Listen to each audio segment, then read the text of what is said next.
The Test of the Great Bow. In Book 21, Penelope, like many unwilling princesses of myth, fairy tale, and legend, proposes an impossible task for those who wish to marry her. By so doing, she causes the bloody events that lead to the restoration of her husband. The test involves stringing Odysseus' huge bow, an impossible feat for anyone except Odysseus himself. Odysseus had left his bow home in Ithaca 20 years earlier. Now the queen reached the storeroom door and halted. Here was an oaken sill, cut long ago and sanded clean and bedded true. Four square the door jambs, and the shining doors were set by the careful builder. Penelope untied the strap around the curving handle, pushed the hook into the slit amid it the bolts inside, and shot them back. Then came a rasping sound. At those bright doors the key had sprung gave way, a bellow like a bull's vaunt in a meadow, followed by her light footfall entering over the plank floor. Herb-scented robes lay there in chests, but the lady's milk-white arms went up to lift the bow down from a peg in its own polished bow case. Now Penelope sank down, holding the weapon on her knees, and drew her husband's great bow out, and sobbed and bit her lip, and let the salt tears flow. Then back she went to face the crowded hall, tremendous bow in hand, and on her shoulder hung the quiver spiked with coughing death. Behind her maids bore a basket full of axe heads, bronze and iron implements for the master's game. Thus in her beauty she approached the suitors, and near a pillar of the solid roof she paused, her shining veil across her cheeks, her maids on either hand and still. Then she spoke to the banqueters. My lords, hear me. Suitors indeed, you recommended this house to feast and drink in, day and night, my husband being long gone, long out of mind. You found no justification for yourselves, none except your lust to marry me. Stand up, then. We now declare a contest for that prize. Here is my lord Odysseus' hunting bow. Bend and string it if you can. Who sends an arrow through the iron axe head sockets 12 in line? I join my life with his, and leave this place my home, my rich and beautiful bridal house, forever to be remembered, though I dream it only. Many of the suitors boldly try the bow, but not a man can even bend it enough to string it. 2 men had meanwhile left the hall, swineherd and cowherd in companionship, one downcast as the other, but Odysseus followed them outdoors, outside the court, and coming up, said gently, You, herdsman, and you too, swineherd, I could say a thing to you, or should I keep it dark? No, no, speak, my heart tells me. Would you be man enough to stand by Odysseus if he came back? Suppose he dropped out of a clear sky as I did. Suppose some god should bring him. Would you bring arms for him or for the suitors? The cowherd said, let the master come. Father Zeus, grant our old wish. Some courier guide him back. Then judge what stuff is in me and how I manage arms. Likewise, Eumaeus fell to praying all heaven for his return, so that Odysseus, sure at least of these, told them, I am at home, for I am he.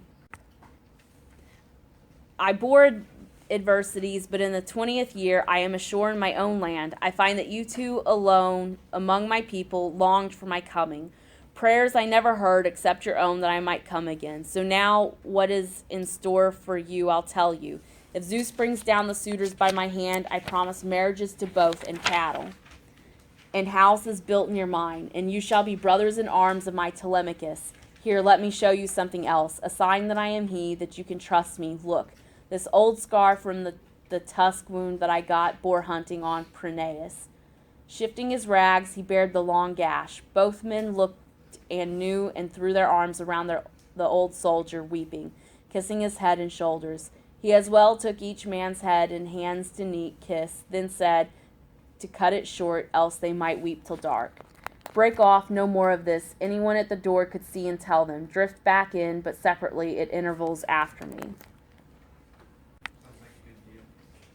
Now listen to your orders. When the time comes, those gentlemen to a man will be dead against giving me bow or quiver. Defy them. Eumaeus, bring the bow and put it in my hands there at the door. Tell the women to lock their own door tight. Tell them if someone hears the shock of arms or groans of men in hall or court, not one must show her face, but keep still at her weaving. Philoetius, run to the outer gate and lock it. Throw the crossbar and lash it.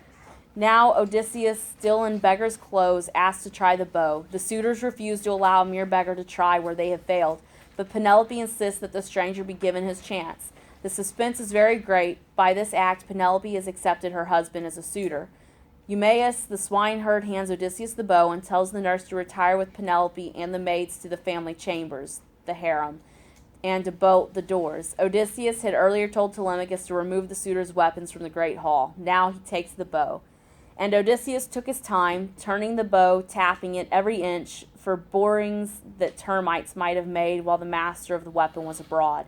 The suitors were now watching him, and some jested amongst themselves. A bow lover, dealer in old bows.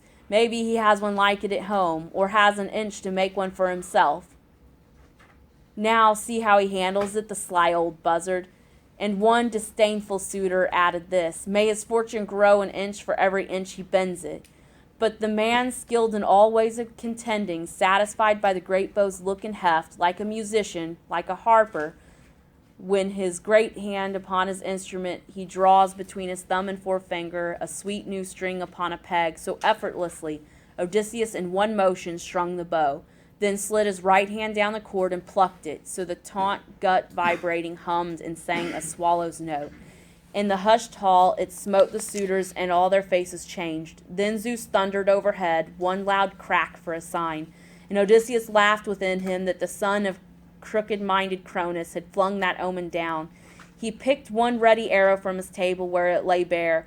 The rest were waiting still in the quiver for the young men's turn to come. He knocked it, let it rest along across the hand grip, and drew the string and grooved butt of the arrow amid from where he sat upon the stool. Now flashed arrow from twinging bow, clean as a whistle, through every socket ring, and grazed not one to thud with a heavy brazen head beyond. Then quietly Odysseus said, Telemachus, the stranger you welcomed in your hall has not disgraced you. I did not miss, neither did I take all day stringing the bow. My hand and eye are sound, not so compatible as the young men say.